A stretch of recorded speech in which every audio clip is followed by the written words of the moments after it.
When you haven't won a Stanley Cup for 40 years, I don't care how much talent you may or may not have, you're an underdog. The team I took over in 1982 was in the Detroit River, quite frankly. I don't mean to be rude or anything, but you don't have any kind of a hockey club. I knew that there were good players in Russia.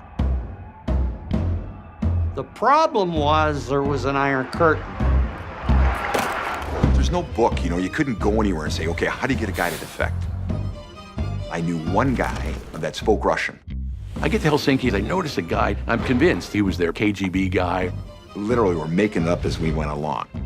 I said, Sergey, this money's yours if you leave now. It was interesting for me. It was like a little bit exciting. My home phone rings, and it's some guy from the State Department. Do you know the whereabouts of Sergei Fedorov? To which I basically said, yes.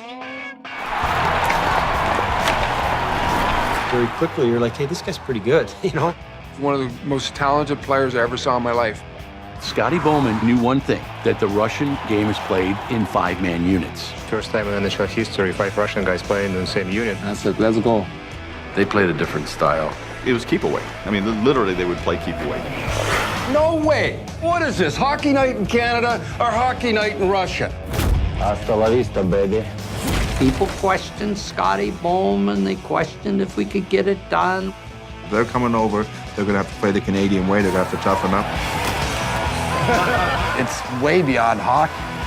American, Canadian, Swedish, Russian. They're all Red Wings! None of this matters unless we win.